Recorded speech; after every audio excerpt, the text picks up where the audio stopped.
The brothers telling us today they don't hold resentment towards the judicial system, saying they put their trust in God that the truth would ultimately prevail. Students are missing 10% of school days. That's 18 days out of the school year. Hoover police tell us they got a call that Carly returned home to her family's house here in Hoover, leaving many with questions this morning. We've got a major crash here at 15th Street and McFarland Boulevard. You know that is a busy intersection there right at University Mall. We know multiple lanes are blocked right now. We can give you a live look at what we are seeing here. You can see these police vehicles blocking lanes there. Also they look to be inspecting vehicle involved in that crash right now. So if you're heading that way in Tuscaloosa, this could impact a lot of people this morning. We will keep you updated on this. Back to you. Gary, last year, the Birmingham Police Department began noticing a scary trend, an unprecedented number of robberies targeting the Hispanic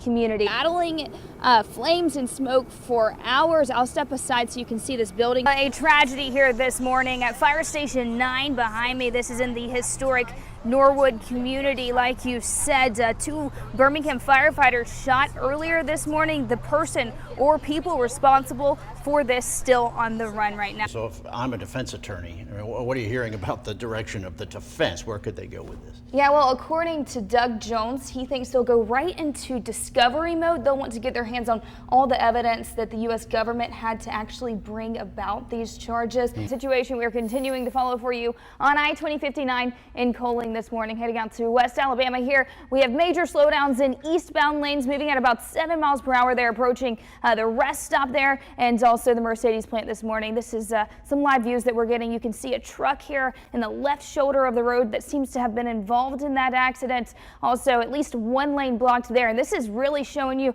a good look at those slowdowns backed up for miles right now. Now, this will slow down your drive from Tuscaloosa to Birmingham this morning. Prepare to tack on at least an extra 10 to 15 minutes right now. This crew here behind me has been here since 8 o'clock this morning working to get this court ready, and we can give you a look here if we turn the camera of the hard work that's going on to hammer the floor in here. And it's not an easy process, but you can already see it coming together. Thank you. Daycares in Alabama are working to overcome a new challenge. As of this month, the Childcare Stabilization Grant is now a thing of the past. As WVTM 13's Mattie Davis reports, this leaves some providers scrambling to keep their doors open. Hundreds of millions of federal dollars propped up daycares in Alabama the last 2 years. Catrice Pruitt with Childcare Resources, a group helping families find affordable childcare, says this allowed providers to pay bonuses to staff. That created a lot of stability in their lives and for their families. Now, with the loss of funding, she thinks we will see daycares with fewer kids or closing doors. Hannah Burns Dunham is a consultant advocating for moms in the workforce. The thought of this, unimaginable. I think about the single parents, the people in rural settings and low socioeconomic status. At the James Rushton Learning Center in Woodlawn, they made budget adjustments to prepare.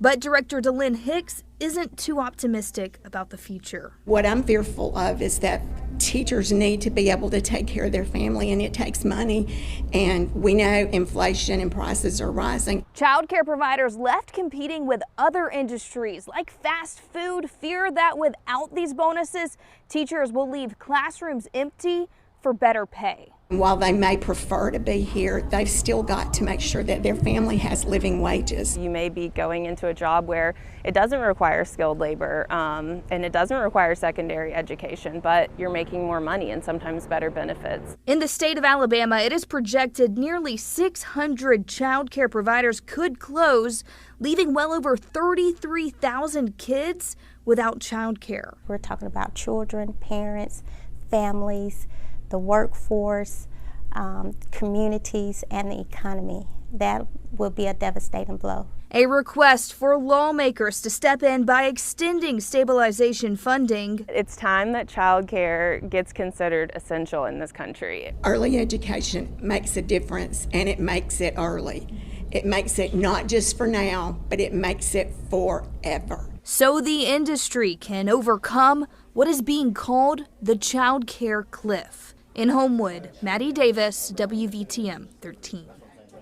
And if you missed right above the gear. Lawrence and Dale Parker stayed up late as severe weather swept through Alabama. Just before midnight, the two called it a night as things seemed to be clear. But out of nowhere, a loud sound. That storm come through in a split second. No warning.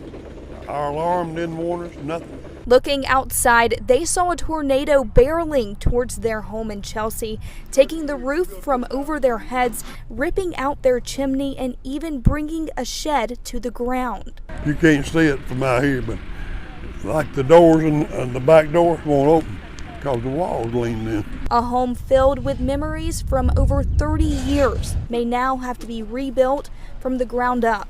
The Parkers weren't the only ones the storm caught by surprise. I felt the whole house shaking, and we just got up and opened the back door and seen everything spinning and trees and stuff coming down.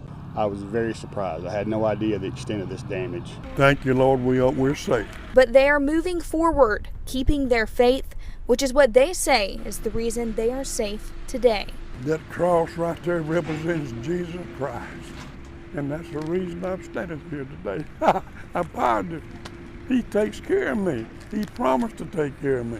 Students at Thompson High School got an eye-opening opportunity today. WVTM 13's Mattie Davis has more on a hands-on experience to create safe driving habits.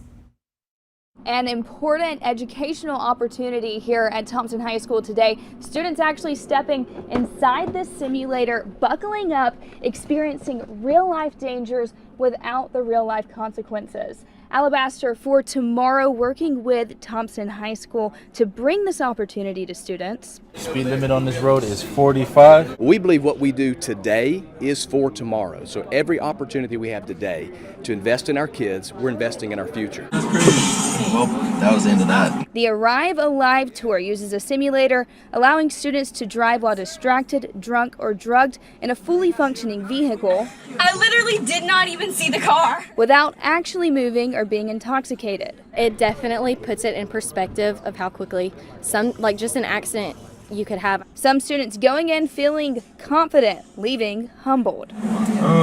A lot of people say at our age, teenagers just feel absolutely invincible, and I feel like this does a great job of saying you're not invincible at all. It taught me a lot, influence other people not to do it. When you have been drinking, at least have someone that could take you home.